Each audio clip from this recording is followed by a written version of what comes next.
अस्सलाम वालेकुम नाज़रीन, अवाम टीवी खबरनामे में आपका खैर मकदम है। मैं मोहम्मद कुमार। आइए सबसे पहले सुनने की सादत हासिल करेंगे हदीस मुबारका। बिस्मिल्लाहिर्रहमानिर्रहीम। अबू हुरैरा रज़ियल्लाहु का बयान है कि जनाब रसूल मोहम्मद सल्लल्लाहु अलैहि वसल्लम ने फरमाया कि रहम रिश्तेदारी रहमान से मिली हुई शाख है। चुनाचे खुदावंद ताला ने फरमाया कि जो तुझसे मिले मैं इससे मिलता हूँ और जो तुझसे खता ताल्लुक करे मैं इससे खताए ताल्लुक करता हूँ। हदीस मुबारका सही बुखारी। खबरों के आगाज से कब नजर डालते हैं आज की हेडलाइंस पर। कोरोना से बचाव के लिए लॉकडाउन पर सख्ती से अमलावरी लाजमी, मास्क का इस्तेमाल सख्ती से करवाया जाए। मानसून शुरू होने वाले हैं, नई फसलों के लिए ठोस इकदाम किए जाएं। स्पीकर असेंबली पोचाराम श्रीनिवास रेड्डी का वीडियो कॉन्फ्रेंस से खिताब। 10 जून को रियासती वज़ीर-ए-आला केसीआर का दौरा कामारेड्डी। वज़ीर-ए-आला कामारेड्डी में जिला कलेक्ट्रेट और एसपी ऑफिस की नई इमारतों का इफ्तिताह अंजाम देंगे। रियासती वजीर वेमुला प्रशांत रेड्डी और डीजीपी महेंद्र रेड्डी ने इंतजामात का जायजा लिया।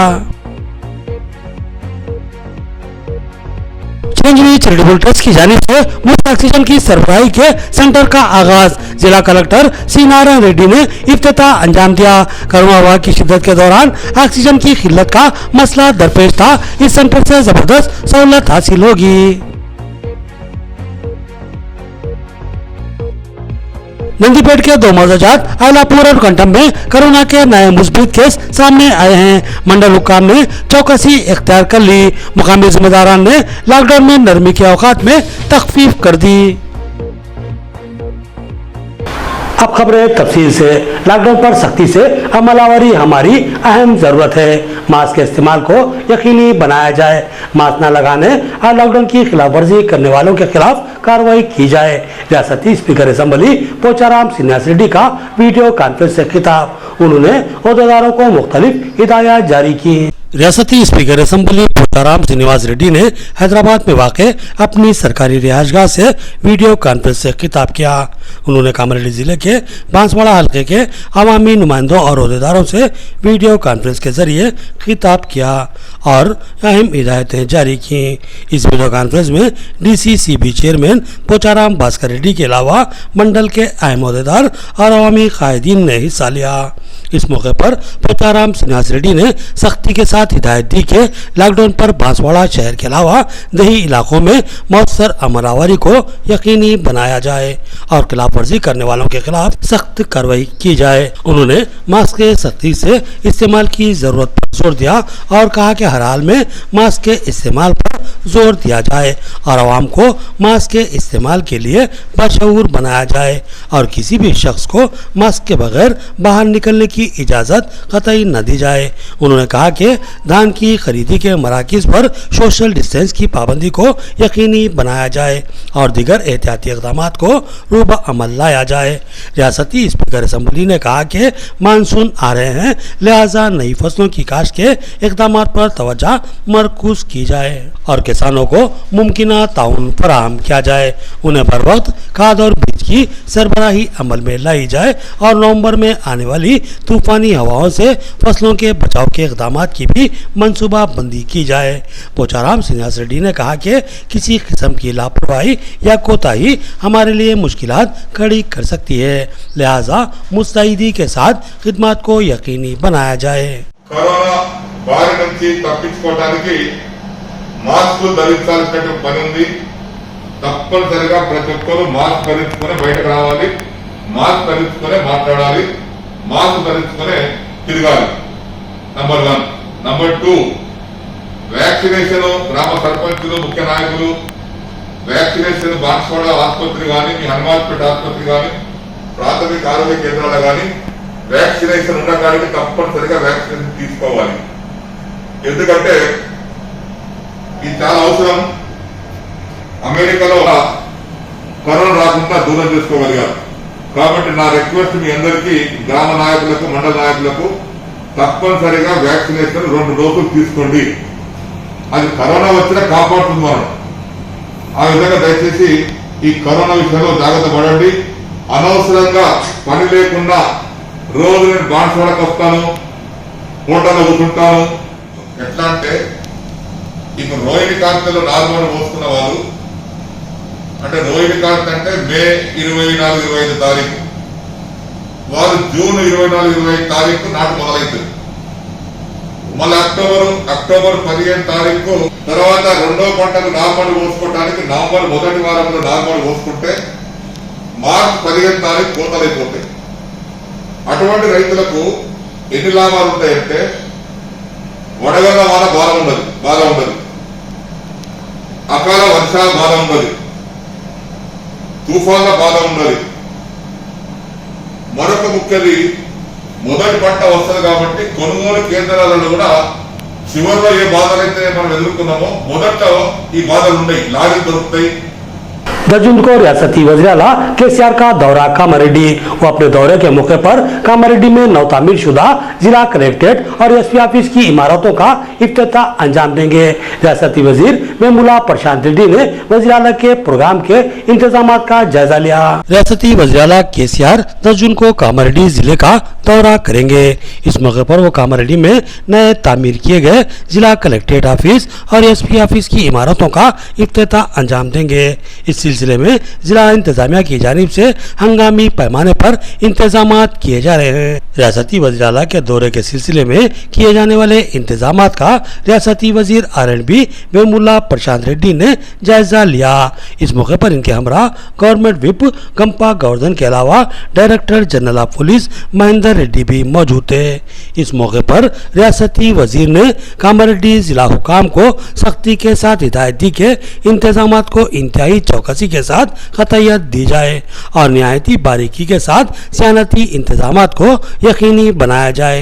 रियासत तेलंगाना की तश्कील के बाद रियासती हुकूमत ने तेलंगाना के अजला की तकसीम करने और नए अजला की तश्कील देने का फैसला लिया था और कई नए अजला वजूद में आए थे।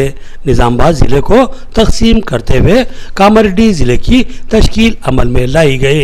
कामारेड्डी जिले की तश्कील के बाद जिला कलेक्ट्रेट और एसपी ऑफिस के क़याम का मसला पैदा हुआ था और फिर इन अहम दफातर को आर्जी इमारतों में कायम किया गया था।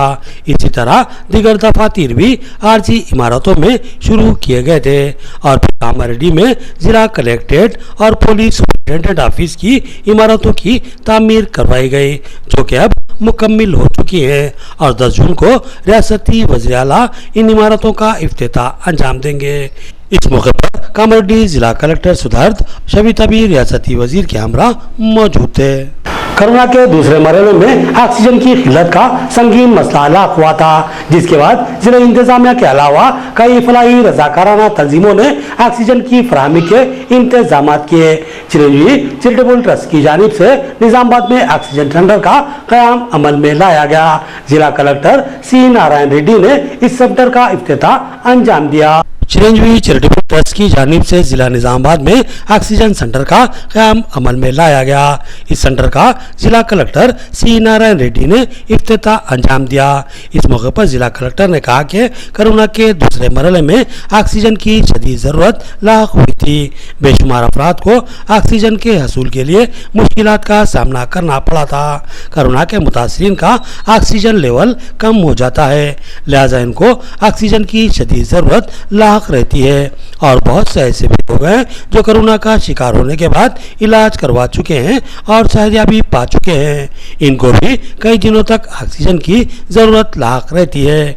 इन हालात में कई फलाही तंजीमों ने रजाकाराना खिदमत अंजाम दी और अब चिरंजीवी चैरिटेबल ट्रस्ट की जानिब से बड़े पैमाने पर ऑक्सीजन की फराहमी का इंतज़ाम किया जा रहा है, जो कि काबिल सताइश बात है।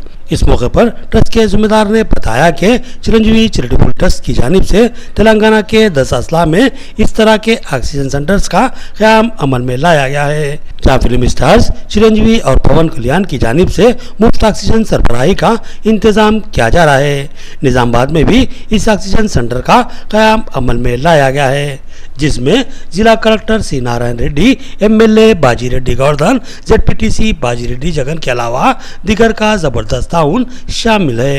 उन्होंने ज़रूरतमंद अफराद से ख्वाहिश की कि वो इस ट्रस्ट से रुजू होकर ऑक्सीजन हासिल करें। निजामाबाद चिरंजीवी चैरिटेबल ट्रस्ट ఆధ్వర్యంలో మాకు కరోనా పేషెంట్లకు ఎవరికైతే అవసరం ఉందో వారికి ఆక్సిజన్ సిలిండర్ ఇచ్చే విధంగా మేము ఒక సెంటర్ను ప్రారంభించుకున్నాం। ఈ ఈ కరోనా పాండమిక్ సిచ్యుయేషన్లో నిజానికి ఇది నిజామాబాద్ జిల్లాకు ఒక పెద్ద హెల్ప్ అవుతుంది. ముఖ్యంగా ప్రజలు అంటే చాలామంది కూడా ఏంటంటే కరోనా కంటే ముందు అంటే హాస్పిటల్లో చేరినాక ముందు కూడా ఆక్సిజన్ లెవెల్స్ ఒకవేళ 90, 92, 93 ఉన్నప్పుడు కూడా ఇంటి దగ్గరే ఆక్సిజన్ పెట్టుకునే వాళ్ళు చాలామంది ఉండే అవకాశం ఉంటుంది. అదేవిధంగా ఈవెన్ పోస్ట్ కోవిడ్లో కూడా అంటే కొంతమందికి మనకు హాస్పిటల్లో ట్రీట్మెంట్ అయిన తర్వాత కూడా ఇంటి దగ్గర కూడా మళ్ళీ అట్లీస్ట్ 3 లీటర్స్ 5 లీటర్స్ ఆక్సిజన్ మనం పెట్టాల్సిన అవసరం ఉంటుంది.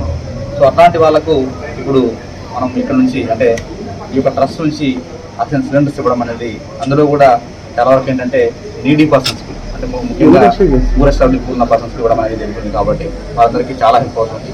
సో ఈ కరోనా సిచ్యువేషన్లో ముఖ్యంగా కరోనా ట్రీట్మెంట్లో ఆక్సిజన్ అనేది చాలా ముఖ్యమైన పాత్ర పోషిస్తుంది. సో అట్లాంటి ముఖ్యమైన ఆక్సిజన్ను నిజామాబాద్ జిల్లా ప్రజలకు ఇవ్వడానికి ముందుకు వచ్చిన చిరంజీవి చారిటబుల్ ట్రస్ట్ యాజమాన్యానికి ముఖ్యంగా చిరంజీవి గారికి నిజామాబాద్ జిల్లా ప్రజల తరఫున ప్రత్యేకంగా ధన్యవాదాలు తెలియజేసుకుంటున్నాను. జిల్లా ప్రజలందరూ కూడా దీన్ని ఉపయోగించుకోవాల్సిందిగా నేను రిక్వెస్ట్ చేస్తాను. చిరంజీవి చారిటబుల్ ట్రస్ట్ చిరంజీవి అభిమానులు రామ్ చరణ్ అభిమానులు పవన్ కళ్యాణ్ అభిమానులందరి తరఫున నేను హృదయపూర్వక శుభాకాంక్షలు తెలియజేస్తూ చిరంజీవి గారి కరోనా మహమ్మారిని మరి చాలా మంది పేదవాళ్ళకి ఆక్సిజన్ అందక చనిపోతున్న తరుణంలో వారు ఈ ఆక్సిజన్ బ్యాంకును ఓపెన్ చేయడము మాకు రాష్ట్ర ప్రజల తరఫున కూడా వారికి ప్రత్యేకంగా ధన్యవాదాలు తెలియజేస్తున్నాము. మరి ఇప్పటి వరకు 10 జిల్లాల్లో ఈ ఆక్సిజన్ బ్యాంకులు ఓపెన్ చేయడం జరిగింది. మరి దీని ద్వారా సుమారు ఇప్పటి వరకు 100 మందికి ఆక్సిజన్ మరి ఇచ్చి వారందరినీ కాపాడుతున్నాము. క్వార్టర్స్ లో మెగాస్టార్ చిరంజీవి చారిటబుల్ ట్రస్ట్ ఆధ్వర్యంలో ఆక్సిజన్ బ్యాంక్ ప్రారంభించుకోవడం జరిగింది. మా కలెక్టర్ గారు రావడం జరిగింది. ఈ కార్యక్రమాన్ని ఇంత పెద్ద ఎత్తున రాష్ట్ర వ్యాప్తంగా ఒక రాష్ట్రంలోనే కాదు 2 తెలుగు రాష్ట్రాల్లో ఈ ఆక్సిజన్ బ్యాంకులు ప్రతి జిల్లాలో ఏర్పాటు చేయడం అనేది చిరంజీవి గారి పెద్ద హృదయానికి నిదర్శనం. మరి ధన్యవాదాలు మా అందరి తరఫున మా జిల్లా ప్రజల తరఫున మా అందరి తరఫున ధన్యవాదాలు తెలియజేస్తున్నాం. మరి ఎప్పటిలాగే గతంలో కూడా సేవా కార్యక్రమాలు పెద్ద ఎత్తున చేసినటువంటి చిరంజీవి గారు ఈసారి కూడా ఆపత్కాలంలో ఆక్సిజన్ అనేది ఇవ్వడం చాలా గొప్ప విషయం. వారికి మా జిల్లా ఎవరైతే లబ్ధిదారులు ఉంటారో వాళ్ళందరి తరఫున ధన్యవాదాలు తెలియజేస్తాం. नाज़रीन एक छोटा सा वक्फा। नया एमजी ब्रांड नारियल का तेल मार्केट में आ चुका है और अवाम का एतमाद हासिल कर चुका है। हर आए दिन इसकी तलब में इजाफा हो रहा है। एमजी ब्रांड नारियल का तेल 100% खालिस नारियल का तेल जो हर किस्म के केमिकल से पाक है। एमजी ब्रांड नारियल का तेल आपके बालों को चमकदार, घने, लांबे और मजबूत बनाता है। बालों के झड़ने को रोकता है और डैंड्रफ से निजात दिलाता है। साथ ही जहन को सुकून व ताजगी फराहम करता है। एमजी ब्रांड नारियल का तेल 100 ml, 200 ml और 500 ml की बोतलों में दस्तयाब है। साथ में 5G ब्रांड वॉशिंग पाउडर बिल्कुल मुफ्त। इसके अलावा हमारे पास कैस्टर ऑयल यानी असली एरंडी का तेल भी दस्तयाब है। मार्केटिंग व management by MG trading company, अकब मस्जिद कचियान, मारवाड़ी गली, निजामाबाद। Contact number 8309640502। खलबे शहर निजामाबाद के अकलियती इलाके में असरी व जदीद आलात से लैस अपनी नुवियत का मुनफरिद एआर मल्टी स्पेशलिटी हॉस्पिटल का इफ्तिताह अमल में आ चुका है। हैदराबाद और दीगर बड़े शहरों की तर्ज पर एक वसी व अरीज आरास्ता कॉर्पोरेट तर्ज का हॉस्पिटल 50 बेड्स की सहूलत के साथ AR multi speciality hospital, 3 operation theatre, माहिर डॉक्टर्स के साथ हर तरह के तिब्बी मायनों की सहूलत मौजूद है। गैनोकोलॉजिस्ट, डायबिटोलॉजिस्ट, फिजिशियन, जेरियोलॉजिस्ट, thyroid, kidney stone, general surgeon, खवातीन के अमराज के माहिर, बच्चों के अमराज के माहिर डॉक्टर्स के अलावा तमाम शोबेजात के माहिर डॉक्टर्स की खिदमत मौजूद है। जदीद व असरी तिब्बी आलात से लैस लैब, एक्सरे, अल्ट्रासाउंड और 24 घंटे इमरजेंसी खिदमत के लिए तैयार एआर मल्टी स्पेशलिटी हॉस्पिटल। पता याद रखिए, Z+ बिल्डिंग, किला रोड, निजामाबाद। हमारे कॉन्टैक्ट नंबर 08462226786 और 7013955381। वक्फे के बाद फिर से आपका खैर मकदम है। नंदीपेट मंडल के मौजाजात, आयलापुर और कंठम में कोरोना के नए केस मंजर आम पर आए हैं, जिसके बाद हुकाम ने चौकसी इख्तियार कर ली और मुमकिन एहतियाती इकदाम किए जा रहे हैं। मुकामी जिम्मेदारान ने लॉकडाउन पर सख्ती से अमल आवारी का फैसला लिया और नरमी के औकात में कमी कर दी और आवाम से ताउन की ख्वाहिश की। नंदीपेट मंडल के मौजाजात, कंठम और आयलापुर से तशवीशनाक इत्तलात सामने आई है। इन मोजाजात में गुज़िश्ता 3 दिनों में कोरोना के बेशुमार मुस्बित केस सामने आए हैं, जिसके बाद हुकाम ने चौकसी इख्तियार कर ली। बताया गया है कि गुज़िश्ता 3-4 दिनों के अंदर इन मोजाजात कंठम और अलापुर में 50 कोरोना मुस्बित केस सामने आए हैं। इस सूरत हाल की तल्ला मिलते ही तहसीलदार अनिल कुमार, एसआई शोभा बाबू और मेडिकल ऑफिसर अजय कुमार ने इन मोजाजात का दौरा किया और वहां के सरपंच और दीगर अवामी नुमाइंदों के अलावा मुकामी वीडीसी कमेटी के जिम्मेदारान से गुफ्तगू करते हुए सूरत हाल की तफसीलात से आगाही हासिल की। इस मौके पर एसआई शोभन बाबू ने कहा कि जिले में कोरोना की वबा में वाज़ेह कमी हुई है, मगर अभी इस वबा का खात्मा नहीं हुआ है, लिहाजा अभी भी एहतियात बरतने की शदीद जरूरत है। हम एहतियाती इक़दाम करते हुए ही इस कोरोना से बच सकते हैं। इसके अलावा हमारे पास कोई दूसरा रास्ता मौजूद नहीं।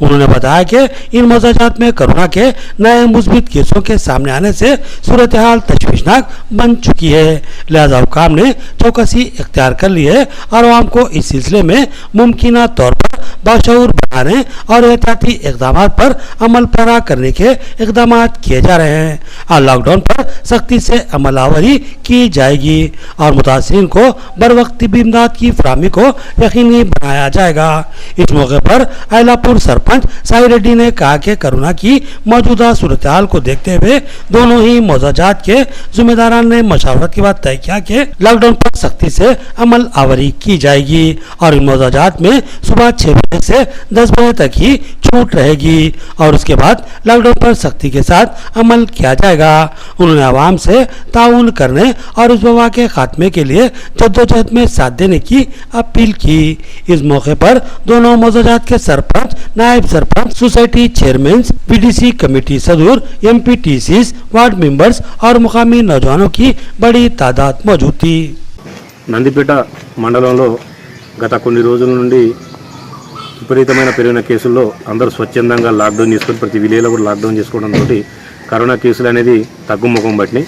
అన్ని 33 గ్రామాల్లో కూడా నందిపేట పిహెచ్సి, డొంకేశ్వర్ పిహెచ్సి పరిధిలో కూడా తక్కువ కేసులు ఎన్నో ఒకటి నమోదైనాయి.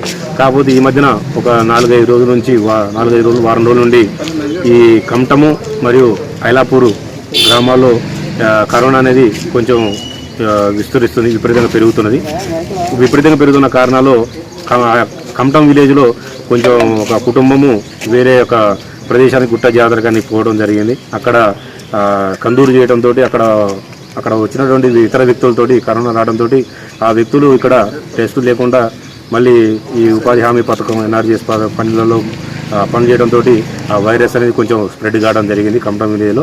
అదేవిధంగా ఐలాపూరు విలేజ్లలో కూడా ఒక ఫ్యామిలీ నిజామాబాద్ వివాహానికి హాజరై అక్కడ ఇతరుల ద్వారా కరోనా రావడంతో ఇక్కడ అదే వ్యక్తులు ఇక్కడ ఎన్ఆర్జీఎస్ పనుల్లో భాగంగా వాళ్ళ ద్వారా కరోనా అనేది రావడం జరిగింది.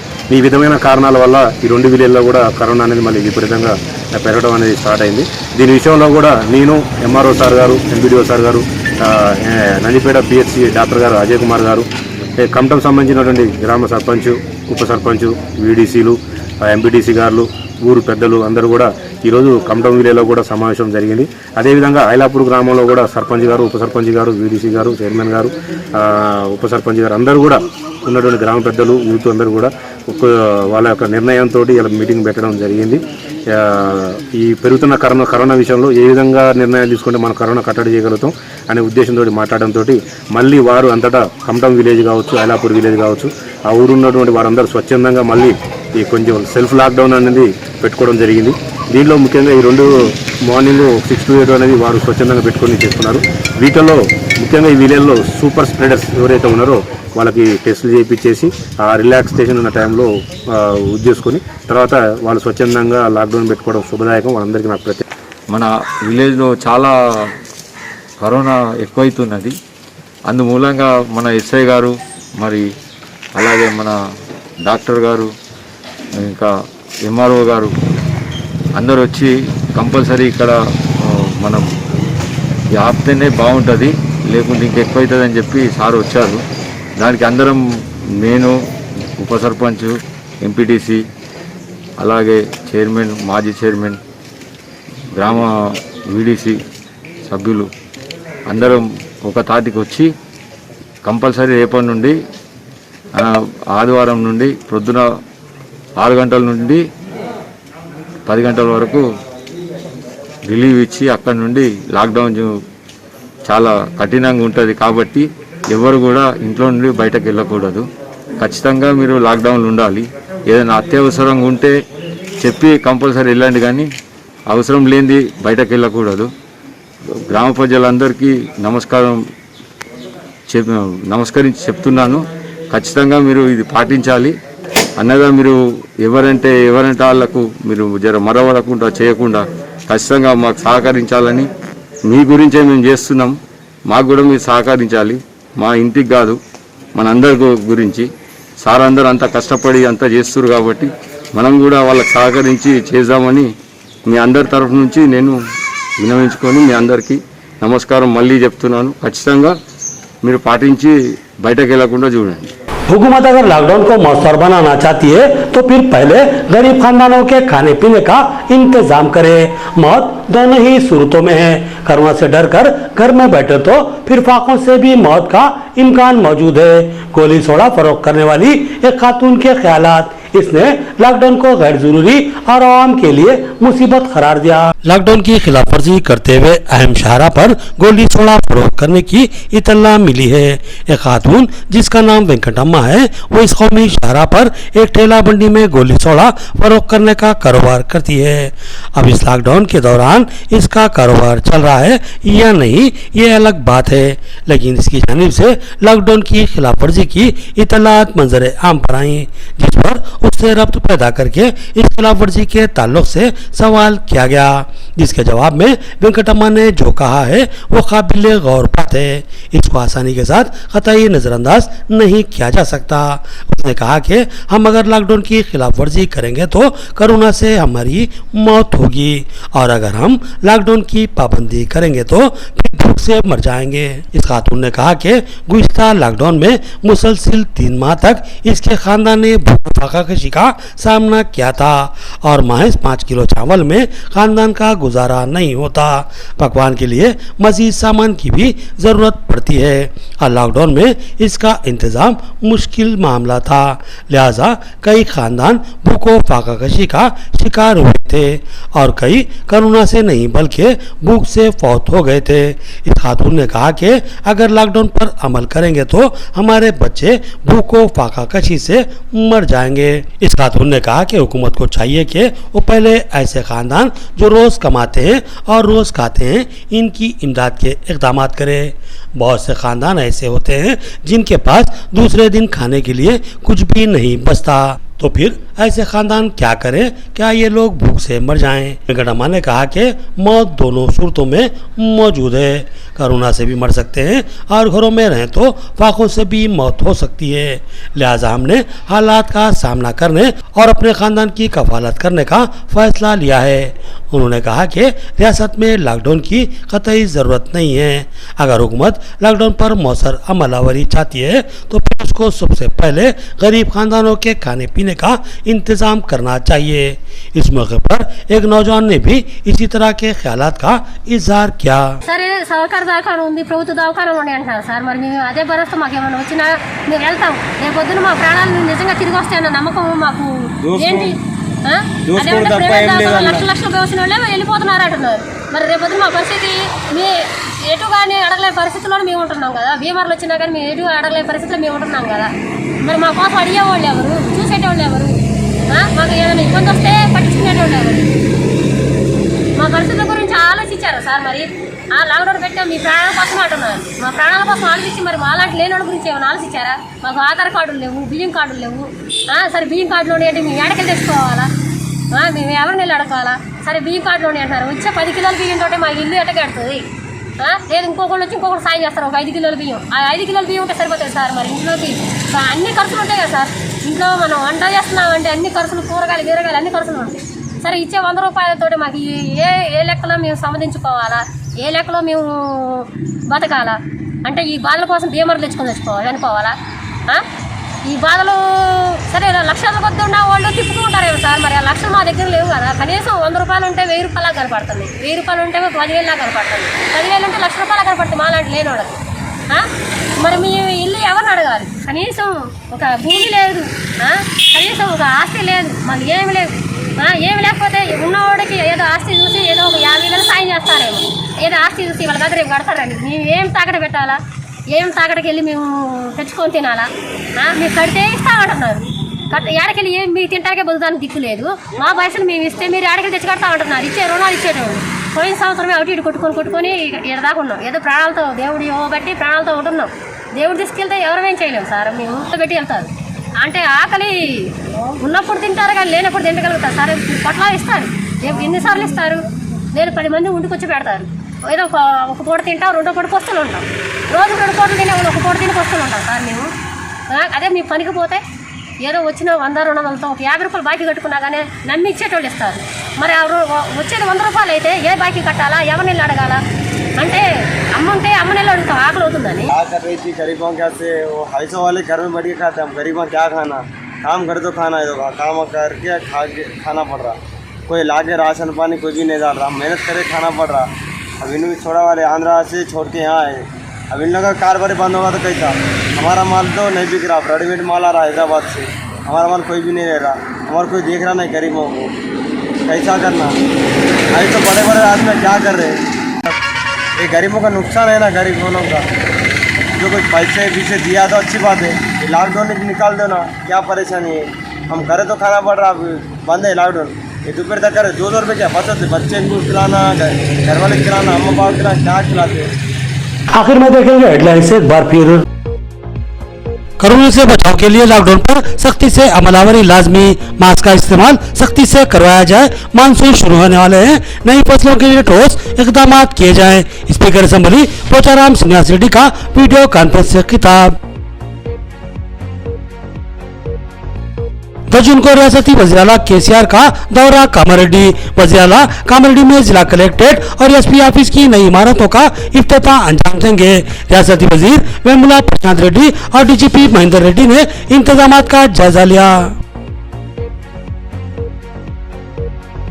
चिरंजीवी चैरिटेबल ट्रस्ट की जानिब से मुफ्त ऑक्सीजन की सरबराही के सेंटर का आगाज। जिला कलेक्टर सी नारायण रेड्डी ने इफ्तिताह अंजाम दिया।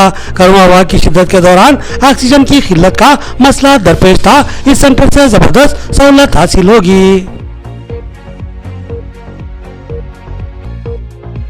नंदीपेट के 2 मौजाजात आयलापुर और कंटम में कोरोना के नए मुस्बित केस सामने आए हैं। मंडल हुक्काम ने चौकसी इख्तियार कर ली। मुकामी जिम्मेदारान ने लॉकडाउन में नरमी के औकात में तखफीफ कर दी।